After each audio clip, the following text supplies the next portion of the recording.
Hello everybody, Crown Vic community. So I just want to document another series. I guess here's what I did. I cut off the mufflers and I installed these total flow straight through mufflers, part number 12102.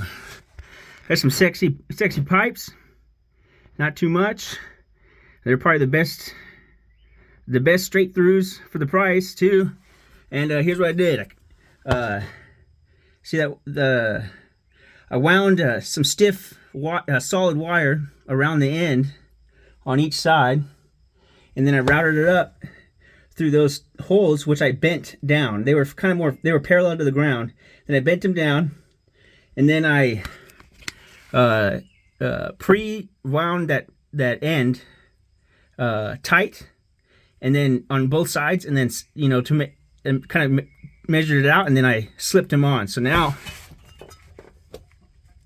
they're secure, and they got some bounce to it too. So that's cool, and they won't be too hot, except for that. Actually, I gotta see how that's gonna work.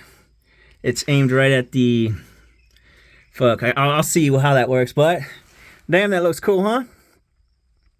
Damn, that looks cool. And just another look at these guys.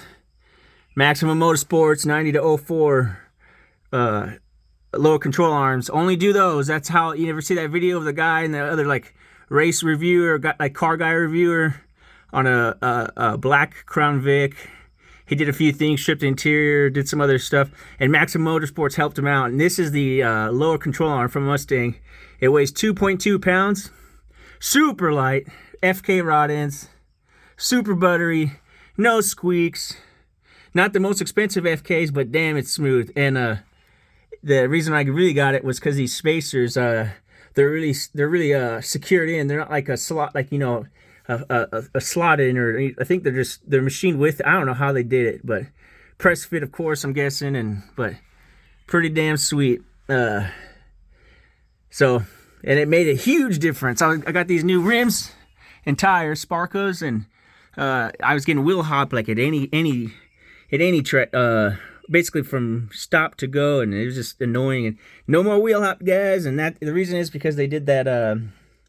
Because of apparently that adds to it. The spacer, the larger spacers on the inside, and this is pushed. It's angled like outside, and this is angled inside. So, anyways. Super easy.